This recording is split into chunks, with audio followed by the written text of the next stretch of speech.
चलिए ध्यान दीजिए, आज हम लोग का तुगलक डायनेस्टी पूरा कंप्लीट हो जाएगा, तो एक नजर हम लोग सुनते हैं बढ़िया से। तुगलक वंश सल्तनत काल में सबसे अधिक लंबे समय तक रहने वाला ये राजवंश है। तो पहले तो पूछा जाता है कि कौन सा वंश सबसे अधिक लंबे समय तक शासन किया, तो उसमें क्या आंसर होगा? तुगलक वंश। तुगलक वंश किसके कारण समाप्त हो गया, ये भी पूछता है। तो तैमूर लंका आक्रमण आगे हम लोग पढ़ेंगे। रिवर्स क्वेश्चन आएगा कि किसके आक्रमण के कारण जो है तुगलक वंश समाप्त हो गया, तो तैमूर लंका के आक्रमण, ये भी आपको दिमाग रखना है, आगे इसमें चलेंगे। इसमें मुख्य रूप से सबसे महत्वपूर्ण है 4 शासक, वो चारों का एकदम कार्य आपको दिमाग में सेट चाहिए। थोड़ा कम इंपॉर्टेंट इनका पहला नंबर है गयासुद्दीन तुगलक, दूसरा नंबर सबसे महत्वपूर्ण है मोहम्मद बिन तुगलक, और तीसरा भी उससे ज्यादा महत्वपूर्ण हो गया फिरोज शाह तुगलक, और लास्ट अंतिम शासक हम लोग देखेंगे। तो चारों की कहानी अभी आप लोग सुने, बढ़िया से एक नजर सुन ले तो आपका क्लियर हो जाएगा। तुगलक वंश में सल्तनत काल में सबसे अधिक समय तक यह वंश रहा, ये तो आपका क्लियर हो गया। और तुगलक वंश का सफाया कैसे हुआ? तैमूर लंका के आक्रमण के कारण। इसके संस्थापक कौन है? गयासुद्दीन तुगलक। तो गयासुद्दीन मोहम्मद तुगलक जो देख रहे हो, ये तुगलक वंश का संस्थापक है, और ये पहला सुल्तान है जिसने सिंचाई के लिए नहर खुदवाया। देखो, नहर पहली बार खुदाया जा रहा है, इसके पहले एक झील की चर्चा हुई, सुदर्शन झील, तो मौर्य काल की ही बात चल रही थी और अलग अलग राजाओं ने उसकी मरम्मत कराई। सुदर्शन झील से रिलेटेड 4 राजा बार बार आपको बताते हैं, चंद्रगुप्त मौर्य, अशोक, रुद्रदामन और अंतिम स्कंदगुप्त। तो ये 4 राजा उससे रिलेटेड रहे जो मरम्मत भी कराए, आगे भी बढ़ाए। सल्तनत काल में पहला राजा है जो सिंचाई के लिए नहर खुदवा रहा। दोनों क्वेश्चन पूछे जाते हैं कि सबसे ज्यादा नहर का डेवलपमेंट किसके समय, तो फिरोज शाह भागे। शब्दों पर ध्यान देना, सबसे ज्यादा नहर का डेवलपमेंट तो फिरोज शाह भागे। 5 नहर उसने यमुना और सतलज नदी पर उसने बनवाया था। बाकी नहर का प्रारंभिक शुरुआत गयासुद्दीन तुगलक के समय। तो दोनों प्रश्न फिर से, सल्तनत काल के किस राजा के समय नहर की शुरुआत हुई? तो गयासुद्दीन तुगलक। सबसे ज्यादा नहरों का विकास हुआ फिरोज शाह तुगलक। अब हम लोग जरा ध्यान दीजिए, गयासुद्दीन तुगलक के बारे में कहा जाता है कि इसको सूफी संत शेख निजामुद्दीन औलिया से नहीं पढ़ते थे, और ये बंगाल के आक्रमण के लिए गया था, और वहां सफलतापूर्वक अभियान करने के बाद जब ये लौट रहा था, तो दिल्ली के निकट ही अफगानपुर में इसी का बेटा है जौना खां, उसने इसके विश्राम करने के लिए लकड़ी का एक महल बनवाया था, और उसी महल में ही रात्रि विश्राम कर रहा था। और वहां से निजामुद्दीन औलिया के लिए खबर भिजवाया था कि हमारे दिल्ली पहुंचने के पहले तुम दिल्ली खाली करो। लेकिन निजामुद्दीन औलिया ने क्या कहा था? हाँ, उसने कहा हुनूज दिल्ली दूरस्थ, माने हुजूर अभी दिल्ली दूर है। और आपको महत्वपूर्ण चीज सिखाए थे कि रात में ही इसके ऊपर ही मकान गिर गए, और लकड़ी के मकान गिरने के कारण गयासुद्दीन तुगलक दुनिया से गए। 2 राजा की मृत्यु सल्तनत काल में इंपॉर्टेंट था, एक घोड़ा से गिर के मरा, एक पर मकाने गिर गए। घोड़ा से गिर के कौन मरा? कुतुबुद्दीन ऐबक। और मकान किस पर गिर गया? गयासुद्दीन तुगलक। तो हम लोग देखें कि ये चीज इसका महत्वपूर्ण हो गया। अब एक नजर सुन लीजिए, तो गयासुद्दीन तुगलक आपका क्लियर। तुगलक वंश का संस्थापक है, प्रथम सुल्तान है जिसने सिंचाई के लिए नहर का निर्माण कराया, और अफगानपुर में जौना खां ने इसके स्वागत के लिए लकड़ी का महल बनवाया, और महल गिरने के कारण ही इसकी मृत्यु हो गई। गयासुद्दीन तुगलक को ही सूफी संत निजामुद्दीन औलिया ने क्या कहा था? अभी दिल्ली दूर है। कभी कभी पूछा जाता है कि अभी दिल्ली दूर है, ये किसके बारे में कहा? गयासुद्दीन तुगलक के बारे में। कौन कहा? निजामुद्दीन औलिया ने कहा। अब इसी का बेटा है, यही मकान बनवाया था। कुछ इतिहासकार कहते हैं कि बहुत तेज था, और इसको लग रहा था कि राजा बनेंगे कि नहीं, तो जान के उस टाइप का मकान बनवाया जो एक सूक्ष्म संतुलन पर टिका था। और जब राजा सो गया तो उस संतुलन को हटा दिया ताकि गिर जाए। मैंने मकान का सेंटर ऑफ मास कहाँ है उस पर ही ध्यान दिया, और वहां पे सब बैलेंस रखे हुए था, और जब सब सो गया तो सेंटर ऑफ मास हटा दिया, मकान गिर गया, ताकि हम राजा बन जाए। कई इतिहासकार कहते हैं कि नहीं नहीं, गलती से गिर गया, वो जान के नहीं गिराया था। तो इनका नाम इंपॉर्टेंट है, जौना खां, और इसी को हम लोग मोहम्मद बिन तुगलक कहते, MBT, मोहम्मद बिन तुगलक। और मोहम्मद बिन तुगलक ये बेचारा, इसको जितना रिसर्च हो सकता था इसने किया, और वक्त से ही आगे था, इसीलिए इसको पगला सुल्तान भी कहते हैं। कई आदमी गांव में देखना वक्त से आगे सोचता बहुत अच्छा है, लेकिन समय से आगे। गांव में ही जमीन है और मालूम चला कि लीजिए गांव में जमीन में पूरा पैसा लगा के मार्केट बना रहा है, शटर लगा रहा है, और खूब बनवा दिया, लेकिन एक दुकान भी नहीं लगा। सोचा अच्छा हो कि मार्केट बना देते हैं, लेकिन वक्त से आगे, अभी उसके गांव में मार्केट बनने में 20 साल लगे, वो 20 साल पहले ही सोच ली। बहुत सारे ऐसे गांव में तुमको घर मिल जाएंगे कि बहुत बढ़िया से शटर उटर लगा दिया, लेकिन सब खाली। तो समझ लेना कि बिन तुगलक टाइप का दिमाग इसका है, वक्त से आगे चल रहा। बात समझ लीजिए। तो ये वक्त से आगे चलने वाला बहुत जबरदस्त रिसर्च की, और चाहे इसका राजधानी परिवर्तन हो, चाहे सांकेतिक मुद्रा चलाना हो, चाहे खुरासान अभियान हो, चाहे दुआब में टैक्स वृद्धि हो, चारों कार्य इसका समझिए, सब बहुत अच्छा लेवल का काम। लेकिन किस्मत इसके साथ नहीं रहा, और जो रिसर्च किया सब का सब फेल हो।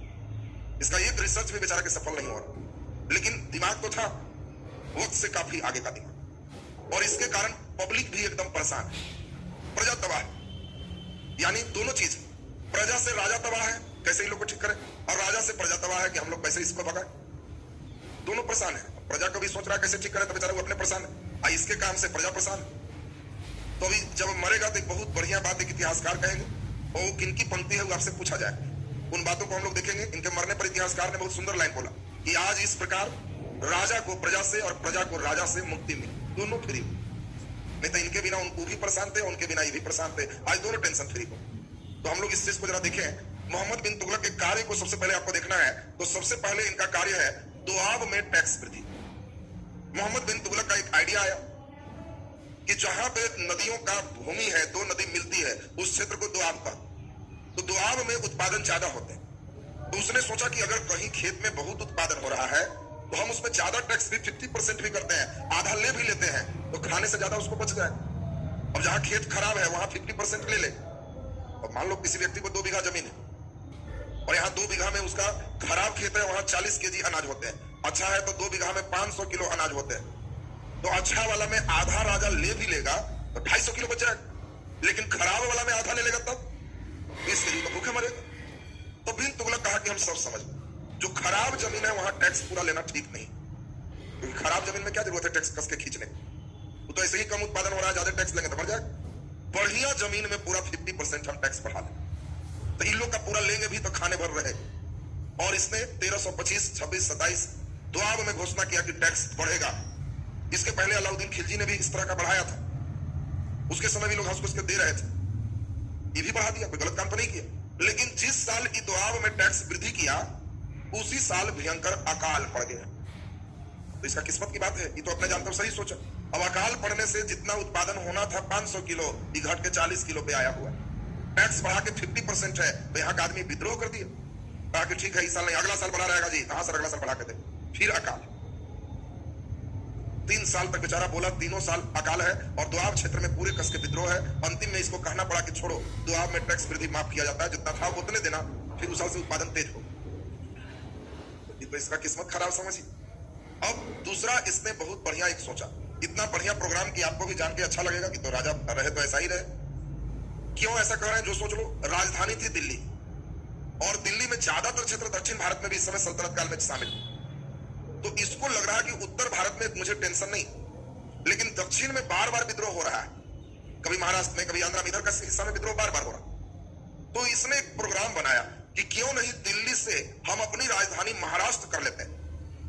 महाराष्ट्र में अगर हम रहेंगे तो यहां से दक्षिण देखना एकदम आसान हो जाए, और दक्षिण जब देखेंगे तो नीचे एकदम शांत रहेगा, ऊपर मेरा ऐसे भी शांत चलता। अभी तक कोई राजा ऐसा नहीं था जो 1000 किलोमीटर से ज्यादा दिल्ली से महाराष्ट्र, अभी भी जाएगा ट्रेन भी बैठ के तो 1.5 दिन लगना।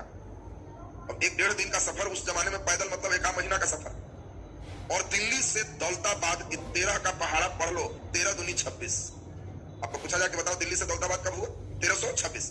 तो 1326 में इसने डिसीजन लिया कि हम अपनी राजधानी दिल्ली से दौलताबाद ले जाएंगे, और जितने भी अपने सेना लोग दिल्ली में थे, नागरिक लोग थे, सबको ऑर्डर दिया कि दिल्ली खाली करो, दौलताबाद चलो, महाराष्ट्र चलो पैदल। दिल्ली से महाराष्ट्र पैदल, उस समय कोई ट्रेन नहीं, ये भी नहीं है कि रास्ता में कोई दुकान भेंट हो। कभी होता है कैसे पैदल हम जा रहे हैं, उस समय मेला के समय जाओगे तो हर जगह दुकान है, दुकान है, उस समय ज्यादा दिक्कत नहीं है। लेकिन जिस समय मेला नहीं है, पैदल जाओ, रास्ता में कोई दुकान नहीं है, तो टेंशन समझ में आने लगे। तो इसका रास्ता में कोई सुविधा नहीं, खुद तो हाथी पर बैठ के मिजाज से धीरे धीरे चल दिया, उसको तो ऊपर बैठना, और कई गरीब पब्लिक जितने हैं चल दिए पैदल, न बीच में पानी का सुविधा, न खाना का सुविधा। यहां से यहां आने में 1000 से ऊपर आदमी मर गए। लेकिन ये अपने जिद पर था कि हमारे लिए सही है, और दौलताबाद कैपिटल किया। लोगों ने सोचा कि चलो दिल्ली से दौलताबाद आ गए, ये कम से कम सही है, दक्षिण सही हो। लेकिन दक्षिण में फिर विद्रोह जब लगातार होते ही रहा, तो फिर ये ऑर्डर दिया कि नहीं गलत था जी, दिल्ली ठीक है, चलो दौलताबाद से दिल्ली। फिर सबको खदेड़ दिया। आप सोचो, एक तो आदमी पूरे परेशान होकर 1000 मर के नीचे पहुंचा, अब फिर ई दौलताबाद से दिल्ली और दिल्ली से दौलताबाद। इसीलिए लोग इसको कहते हैं पगला सुल्तान। अब बताइए, पागल सुल्तान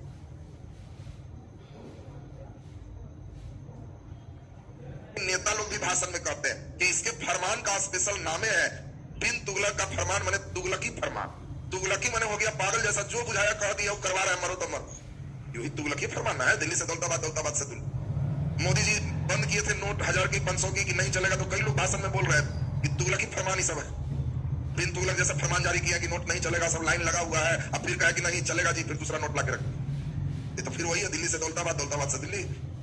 तो कभी भी तुगलकी फरमान तुमको सुनने को मिले तो समझ लेना कि व्यक्ति कौन है, मोहम्मद बिन तुगलक। अब बताओ, क्वेश्चन पूछा जाएगा कि बताओ बिन तुगलक ने अपनी राजधानी कहां किया? दिल्ली से दौलताबाद। दौलताबाद कहां है?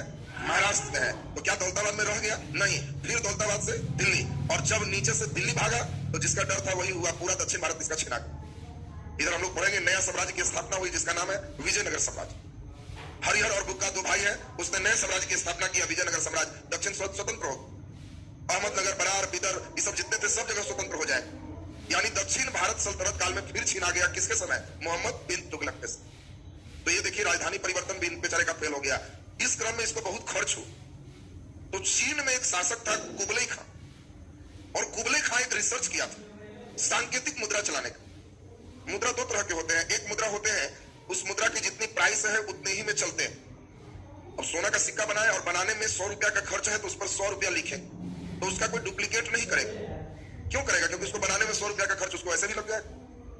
बताओ, तुमको सोना का कोई गहना है और मान लो है कि 8,000 का, तो जितना उसका बनाने में कॉस्टिंग है, जितना उसमें सोना है उसका 8,000 प्राइस है, तो तुम घर में वैसा सोना नहीं बनाओ कि फिर घर में भी बनाएंगे तो 8,000 हो ही जाए। हाँ, लेकिन अब तुमको कोई डिजाइन मिट्टी का बनाए और 8,000 में रंगने पर बिक जाए तो डुप्लीकेट लोग बनाने लगे। उस सांकेतिक मुद्रा का मतलब संकेत है। हम लोग जो आजकल नोट देखते हैं वो सांकेतिक मुद्रा है। एक कागज लिए, गांधी जी का फोटो छापे और 2,000 लिख दी, ये 2,000 का नोट है। क्या बनाने में 2,000 खर्च है? नहीं।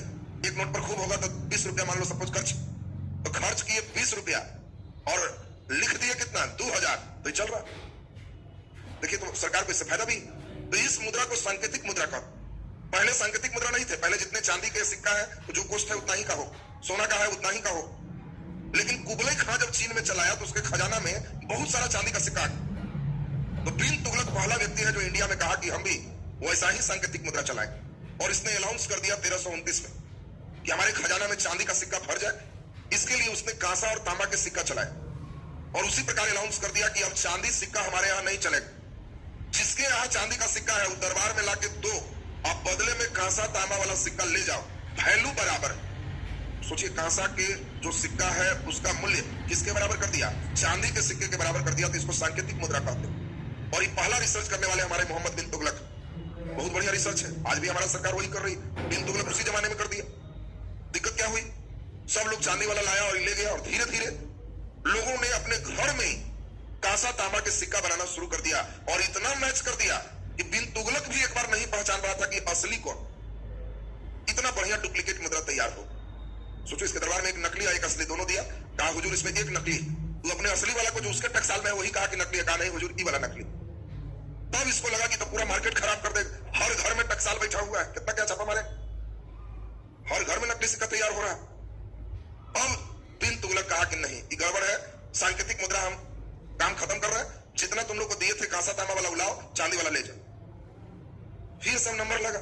फिर अब इसमें क्या हुआ? शुरू में तो खजाना में चांदी खूब आया, खुश है, लेकिन फिर जब ये आना शुरू हो गया, बदलने लगा, तो मालूम चला कि सब चांदी इसका अपना खजाना भी खाली हो गया और ये सिक्का कंटिन्यू आ ही रहा है, क्योंकि डुप्लीकेट तो सब बना रहे थे। तो बाद में फिर मना किया कि लाओगे भी तो नहीं बदलेगा, हो गया खत्म, तुमने बहुत बदल। तो देखिए फिर में और पड़ गया। अगला एक और बहुत स्टैंडर्ड लेवल का काम है। इनका काम तो आप देख ही रहे हैं कितना हाई लेवल पर सब काम चल रहा है, लेकिन मोहम्मद बिन तुगलक का कोई काम बेचारा का सफल नहीं हो रहा। अब अगला, पब्लिक तो बहुत परेशान है क्योंकि नया नया रिसर्च कर रहा है, पब्लिक को लाइन लगा रहा है। अब फिर जब लाइन लगे पब्लिक थक गई तो कहा ना जी ले लिया था, हाँ बदलो, फिर से वही वाला पुराना चलेगा। अगला इनका अभियान एक क्या है? इस समय अफगानिस्तान के क्षेत्र में खुरासान में शासक मर गए हैं और सत्ता के लिए दो भाई जो है सौतेले, उनके बीच विवाद चल रहा, और एक ने आके इनको खबर दिया कि मौका है, अगर आप खुरासान विजय कर लेते हैं तो बहुत बड़ा हिस्सा आपके हाथ लग जाए, उसके लिए थोड़ा तैयारी जम के कीजिए। इसको लगा कि हाँ तब तो मौका ठीक है, तो सोचिए इसने खुरासान विजय के लिए उसी समय 1 लाख से ऊपर सेना बहाल, और सबको कहा कि साल भर का पेमेंट एडवांस दे। बीच में भागना नहीं, हम बहुत बड़ा अभियान चलाने जा रहे हैं। 1 साल का पेमेंट एडवांस और 1 लाख से ऊपर सेना, सब बहाल हो गया, सबको पेमेंट सब कर दिया। वो पेमेंट करते हुए 5-6 महीना टाइम लग गया बहाली, और सबकी योजना थी खुरासान चलना है, पेमेंट मिल गया। तब तक खुरासान में दोनों भाई में दोस्ती हो गई और इन लोग अपना मिल के शासन करने का निर्णय ले लिया। अब सोचो पूरा सेना बहाल है, पेमेंट भी 1 साल का एडवांस मिल गया है, जरूरत था कि मित्रता हो गई, छोड़ दो, खुरासान योजना मेरा विफल, सबको पेमेंट मिल गया, जो मिल गया हटाओ, कैंसिल देना, सब हो गया। तो ये भी देखिए कि और भयंकर एक काम कर, तो इनका काम अभी आप देख लिए कितना अच्छा अच्छा काम है। पहला नंबर दोआब में टैक्स वृद्धि, फिर वो भी खराबियों होगी। दूसरा राजधानी परिवर्तन, दिल्ली से दौलताबाद, दौलताबाद से दिल्ली, फिर वही है। तीसरा नंबर सांकेतिक मुद्रा, फिर वही फेल है। और चौथा खुरासान अभियान, इसका भी काम वही देखे। तो अब तो आप समझ गए होंगे कि बिन तुगलक से पब्लिक कितना परेशान, और पब्लिक से बिन तुगलक भी उतना ही परेशान। इन लोग को जो कहते हैं, हम जब रिसर्च करते हैं तो लोग फेल कर देता है। सांकेतिक मुद्रा तो पब्लिक भी घर में बनाना शुरू कर दिया, राजा परेशान, फिर चेंज किए, दोनों एक दूसरे से एकदम परेशान। कुछ कुछ अच्छा काम भी किया। एक पहला राजा है जिसने कृषि के लिए एक अलग विभाग बनाया, दीवाने कोही। और एक बढ़िया क्वेश्चन आपको आएगा, आपको दीवाने कोही, एक अच्छा प्रश्न है, आपको पूछा जाएगा कि बताओ दीवाने कोही का संबंध किससे है? कृषि विभाग। ये बहुत अच्छा प्रश्न है, दीवाने कोही। तो आपको क्या ध्यान रखना है? कृषि विभाग। किसके समय? मोहम्मद बिन तुगलक। अब सोचो, कृषि के लिए अलग से एक विभाग बनाया, दीवाने कोही। इसी के समय मोरक्को का एक तीर्थ यात्री आया था, इब्न बतूता। और इब्न बतूता ने एक पुस्तक लिखा था, रेहला। और रेहला पुस्तक में उसने भारत के कई चीजों के बारे में जानकारी दी। रेहला में उसने लिखा कि नारियल के बारे में, पान के बारे में, सती प्रथा के बारे में। और मोहम्मद बिन तुगलक देखा कि विदेशी यात्री आया है, मेरे बारे में लिखेगा, तो उसको दिल्ली में काजी नियुक्त किया, चीन के दरबार में राजदूत बनाकर भेजा। सब इंपॉर्टेंट चीज आपका है। इब्न बतूता सोचो, अपने पुस्तक रेहला में लिखा कि इंडिया में एक फल है जिसका आकार आदमी के खोपड़ी से मिलता है। तो फल का नाम नारियल है। नारियल को जो तुम देख रहे हो वो आदमी के खोपड़ी से मिलता जुलता है। उसके बारे में लिखा कि ऊपर से बहुत सख्त लेकिन अंदर से बहुत मुलायम होता है। देखिए, ऊपर से एकदम सख्त है और अंदर से एकदम मुलायम है, नारियल। कहा कि भारत में एक ऐसा भी फल पत्ता है जिसको चबाने से सबके मुंह लाल हो जाते हैं। पान के बारे में चर्चा की। वो लिखा सती प्रथा के बारे में कि हम पहली बार देखे, एक लाश जा रहे हैं, ढोल बाजे बज रहे हैं, और उस ढोल बाजे के बीच में एक महिला जो उसकी पत्नी है उसको उस लाश पर जीवित जला रहा है। और ये घटना देख के हम तो बेहोश हो गए थे। बाद में से पानी उन्हें छीटा तो होश आया। तो सोचिए, उसने इस बात का सती प्रथा का भी वर्णन किया। तो इब्न बतूता का रेहला पुस्तक यहाँ महत्वपूर्ण है। तो आपको पूछा जाएगा कि बताओ इब्न बतूता कहाँ का है? मोरक्को। इब्न बतूता किसके दरबार में आया? मोहम्मद बिन तुगलक के दरबार में। बिन तुगलक उसको दिल्ली का काजी भी बनाया और चीन के दरबार में अपना राजदूत बना करके भी भेजा। और इब्न बतूता के पुस्तक का नाम क्या है? रेहला। अब इसमें हम लोग जरा ध्यान दीजिए, मोहम्मद बिन तुगलक बढ़िया शासक भी कह सकते हो। ये पहला राजा था जो होली में मुस्लिम शासक होते हुए भी सड़कों पर होली खेलने निकल जाए। तो ये मुस्लिम शासक है लेकिन फर्स्ट है जो होली का उत्सव एक पूरे सार्वजनिक उत्सव में भाग लेता। उसके बाद सब राजा भाग लेते थे, अकबर वगैरह सबके समय चला, इसके समय जो शुरू हो, क्योंकि यहाँ हिंदू बहुसंख्यक थे। तो होली के दिन भी कई लोग पहुंचते थे दरबार में जो उनके यहाँ हिंदू लोग अधिकारी थे, और वो लोग अबीर गुलाल ये सब देते थे और राजा भी उस उत्सव में भाग लेते थे। औरंगजेब फिर जाके बंद करेगा कि सब बंद करो, नहीं चलेगा सार्वजनिक उत्सव। इसलिए आगे इधर कंटिन्यू चलते जाएगा और पूछा जाएगा कौन सा राजा होली त्योहार में पूरे सार्वजनिक रूप से भाग लेते थे? मोहम्मद बिन तुगलक। और जब ये मर गए तो इतिहासकार है बदाऊनी। इतिहासकार का नाम क्या है? बदाऊनी। और बदाऊनी ने बहुत अच्छी पंक्ति कही कि आज राजा को प्रजा से और प्रजा से राजा को मुक्ति, दोनों फ्री हो गए, टेंशन। तो ये पूछा जाता है किसके बारे में कहा गया? राजा को प्रजा से और प्रजा को राजा से मुक्ति हो गया, मोहम्मद बिन तुगलक। कौन कहे?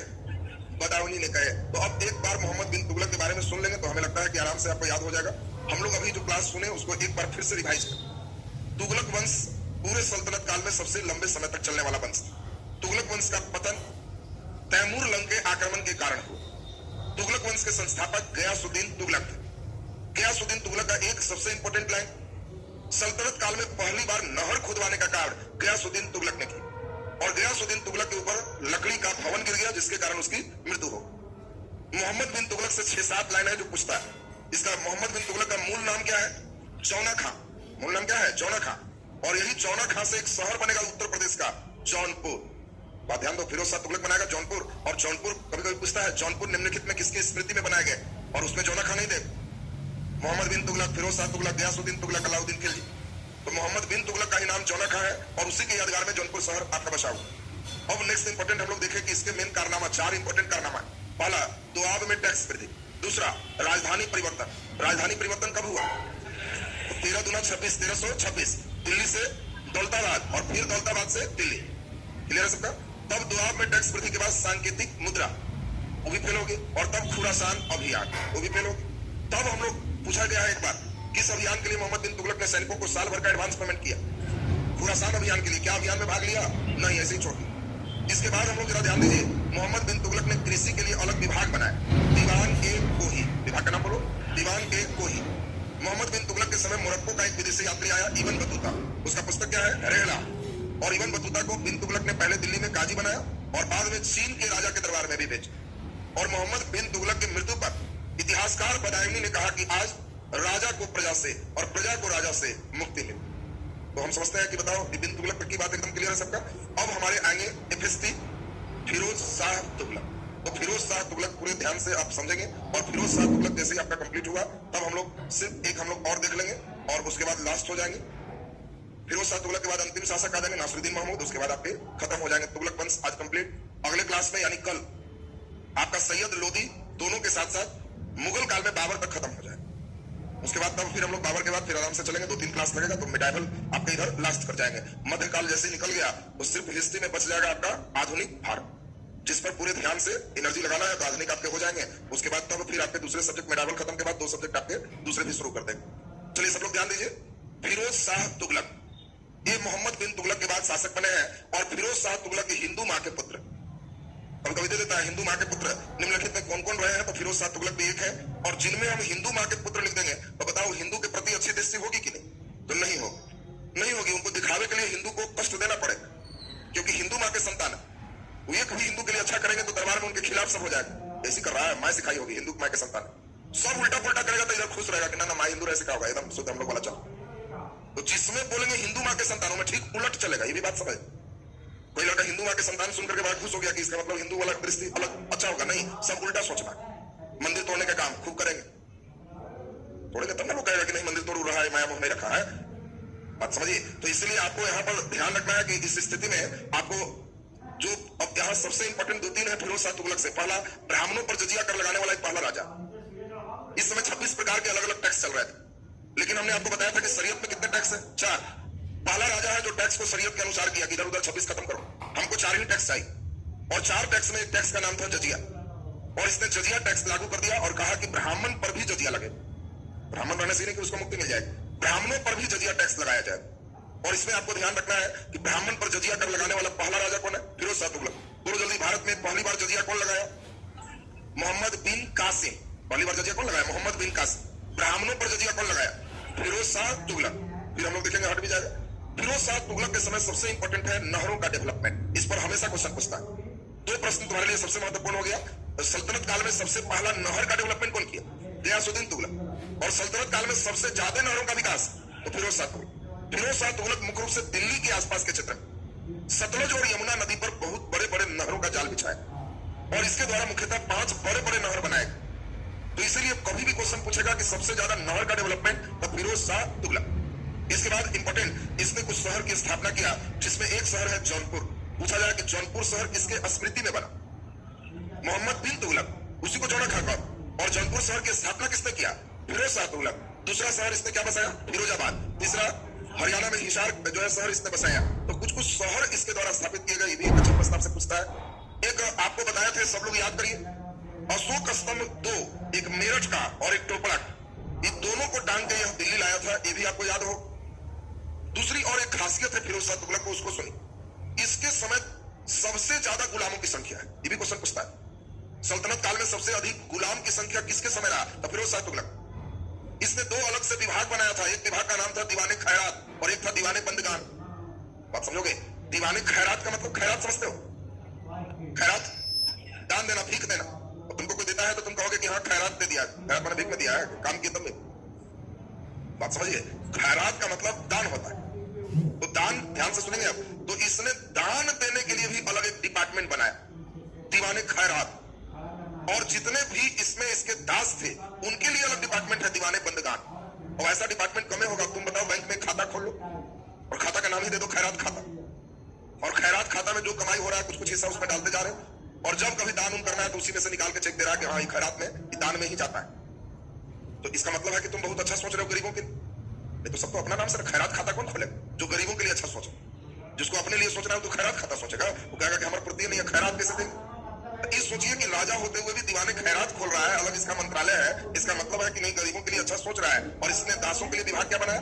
दीवाने बंदगान। और सबसे ज्यादा गुलाम की संख्या किसके समय है? फिरोज शाह तुगलक के समय है। और फिरोज शाह तुगलक ने अपनी आत्मकथा खुद लिखी और इसके आत्मकथा का नाम क्या है? फतुहात-ए-फिरोज शाही। फतुहाते फिरोज शाही। पूछा जाए फतुहाते फिरोज शाही के लेखक कौन? फिरोज शाह तुगलक है। तो फिरोज शाह तुगलक से 5 बात एकदम ध्यान दो तो याद हो जाए। पहली बात इंपॉर्टेंट हो गया कि फिरोज शाह तुगलक के समय सबसे ज्यादा नहरों का डेवलपमेंट, ये पहला लाइन एकदम क्लियर। दूसरा, फिरोज शाह तुगलक हिंदू मां का संतान। तीसरा, फिरोज शाह तुगलक ब्राह्मणों पर भी जजिया कर लगाया, ये एकदम याद हो गया। ब्राह्मण पर जजिया कौन लगाया? फिरोज शाह तुगलक। और चौथी महत्वपूर्ण बात, इसने कुछ शहर की स्थापना की, जौनपुर, फिरोजाबाद, हिसार, ये सब इसके प्रमुख शहर इसके द्वारा स्थापित किए गए। और लास्ट, इसने 2 विभाग बनाया, दीवाने खैरात, दीवाने बंदगान। और इसके समय दासों की संख्या सबसे अधिक। हम समझते हैं कि फिरोज शाह तुगलक एकदम क्लियर है सबका। अब इसके बाद अब आक्रमण शुरू है, और यही तैमूर लंग, इसी के आक्रमण से तुगलक वंश का पतन हो। ये बहुत इंपॉर्टेंट ऑब्जेक्टिव आता है कि तुगलक वंश का पतन किसके आक्रमण से हुआ? तैमूर लंग। उल्टा आएगा, तैमूर लंग के आक्रमण से कौन सा वंश उदय हुआ? तो सैयद इसी के कारण उदय हुआ और तुगलक इसी के कारण खत्म। और आपको ध्यान रखना है तुगलक वंश के अंतिम राजा कौन है? तो आपको ध्यान रखना है अंतिम राजा है नासिरुद्दीन महमूद। नासिरुद्दीन महमूद इसके अंतिम शासक है। इसी के समय तैमूर लंग का आक्रमण भी हुआ और इसी के कारण इस पूरे साम्राज्य का पतन हो गया। अब एक नजर हम केवल पढ़ेंगे तो उम्मीद है कि सभी लोग का क्लियर हो जाएगा। बढ़िया से सब लोग हमारे साथ सुन लीजिए। अब अभी जो बोलने जा रहे हैं उसको दिमाग में सोचना है, घर पे खुद से लिखना। जो लोग अपने खुद से अभ्यास करके लिख लेगा उनका तुगलक भी एकदम देखो कंप्लीट। सैयद बहुत हल्का है, केवल खिजर खां थोड़ा सा सुनना है। लोधी में भी सिर्फ 2 ही सुनना है तुमको, बहलोल लोधी, इब्राहिम लोधी, खत्म। और तब सीधे इसलिए बाबर तक हम लोग अगले दिन पहुंच जाएंगे। और तब ध्यान दीजिए, बाबर के बाद आपको मध्यकाल में फिर बहुत कुछ है नहीं। मुगल काल तो बहुत बड़ा होगा, लेकिन बाबर के बाद क्या क्या पढ़ना है? हुमायूं, बोलिए, अकबर, जहांगीर, शाहजहां, औरंगजेब, बस। बाकी उधर का फेज में बहुत क्वेश्चन नहीं रहे। तब एक क्लास स्पेशली होगा जो रेलवे और छोटे एग्जाम में बहुत इंपॉर्टेंट है, स्थापत्य। स्थापत्य समझते हैं आप लोग? क्या क्या किसके समय बना, ये स्थापत्य से क्वेश्चन आपको रहेगा। आपका स्पेशली स्थापत्य पर फोकस किया हुआ। तो चलिए अब हम लोग एक नजर सुनते हैं और फिर आपका मन में सोच के लिखना है। हम लोग चल रहा है कौन सा? तुगलक डायनेस्टी, तुगलक वंश। सुनिए बढ़िया से। तुगलक वंश में पहली विशेषता 2 क्वेश्चन आते हैं। सल्तनत काल में सबसे लंबे समय तक कौन सा वंश शासन किया? तुगलक वंश। और तैमूर लंग के आक्रमण के कारण तुगलक वंश का पतन हो। ये 2 बात दिमाग में आ गया। इसके पहले राजा हम लोग को ध्यान रखना है गयासुद्दीन तुगलक। और गयासुद्दीन तुगलक से ज्यादा नहीं, सिर्फ 2 पंक्ति अभी याद रखना है, ज्यादा नहीं, सिर्फ 2 लाइन। पहला, सबसे पहला सल्तनत काल में नहर का डेवलपमेंट। और दूसरा, लकड़ी के मकान गिरने से इसकी मृत्यु हो। और इसके लिए इसका एक विवाद सूफी संत से चल रहा था, निजामुद्दीन औलिया से, जिसने इसको कहा था कि दिल्ली अभी दूर है, बस काम हो गया। दूसरा नंबर हम लोग देखे मोहम्मद बिन तुगलक, MBT। और मोहम्मद बिन तुगलक से तो आपको 5-6 लाइन बिल्कुल दिमाग में सेट रखना। पहला, इसका नाम चौना खां है, दिमाग में आया सबको? चौना खां के बाद इसके 4 कार्य स्पेशली। पहला कार्य इसका कौन है? दुआब में कर वृद्धि। दूसरा, राजधानी परिवर्तन, दिल्ली से दौलताबाद, दौलताबाद से दिल्ली। सांकेतिक मुद्रा का प्रचलन और खुरासान अभियान। ये तो क्लियर। कृषि के लिए इसने अलग विभाग बनाया, दीवान-ए-कोही, दीवान-ए-कोही, इसके कृषि के अलग से विभाग। और तब मोहम्मद बिन तुगलक का हम लोग एक कार्य और देख ले। बोलो और क्या काम किया? हाँ, इब्न बतूता का सेक्शन पूछ रहे थे। इसी के समय मोरक्को के यात्री इब्न बतूता आया, जिसके पुस्तक कौन है? रेहला। और इब्न बतूता को इसने दिल्ली में काजी नियुक्त किया और चीन के दरबार में राजदूत बनाकर भेजा। और इसके मृत्यु पर इतिहासकार बदायूनी ने कहा कि आज राजा को प्रजा से और प्रजा को राजा से मुक्ति मिल गई। MBT खत्म। अगला नंबर हम लोग देखें FST, फिरोज शाह तुगलक। और फिरोज शाह तुगलक में भी आपको 4-5 महत्वपूर्ण है जहां से आपको पूछे जाए। फिरोज शाह तुगलक हिंदू मां का संतान, पहली बार ब्राह्मणों पर जजिया कर लगाया। अगला नंबर, सबसे अधिक नहर का विकास इसने किया, ये बहुत इंपॉर्टेंट है। सबसे अधिक नहर का विकास फिरोज शाह तुगलक ने किया। और अगला नंबर हम लोग नेक्स्ट ध्यान दें, इसने कुछ शहर बसाया, जौनपुर, हिसार, फिरोजाबाद। अगला नंबर महत्वपूर्ण हम लोग FST में फिर सुने कि इसने 2 अलग विभाग बनाए, दीवाने बंदगान दासों के लिए था और दीवाने खैरात दान देने के लिए था। और सबसे अधिक दासों की संख्या फिरोज शाह तुगलक के शब्द। बोलो जी क्लियर है सबका? और लास्ट हम लोग देखें नासिरुद्दीन महमूद तुगलक, ये तुगलक वंश का अंतिम शासक है। बोला जाए हाँ, तैमूर लंग की कहानी बाबर में आएगा, क्योंकि बाबर वंशज होगा तैमूर का और चंगेज खान। हम लोग दोनों की बात सुनेंगे, तैमूर कौन है और किधर से बाबर आएगा, और चंगेज कौन है उधर से भी बाबर आएगा। बाबर एक तरफ पिता की तरफ से और एक तरफ माता की तरफ से, दोनों खूंखारे सिस्टम से खुद, इसलिए दोनों की कहानी आपको तैमूर लंग की कहानी में शामिल हो जाएगा, चंगेज खान की कहानी भी शामिल हो जाएगा। तो हाँ, बाबर जब शुरू होगा दोनों आ जाएंगे। अभी ये बता दीजिए, तुगलक डायनेस्टी से क्वेश्चन एकदम क्लियर हो जाएगा सबसे ना। अब तुगलक के बाद हम लोग का सैयद लोदी और मुगल अस्ताक। तो इसलिए आज का क्लास आपका हिस्ट्री में यहीं तक रहेगा।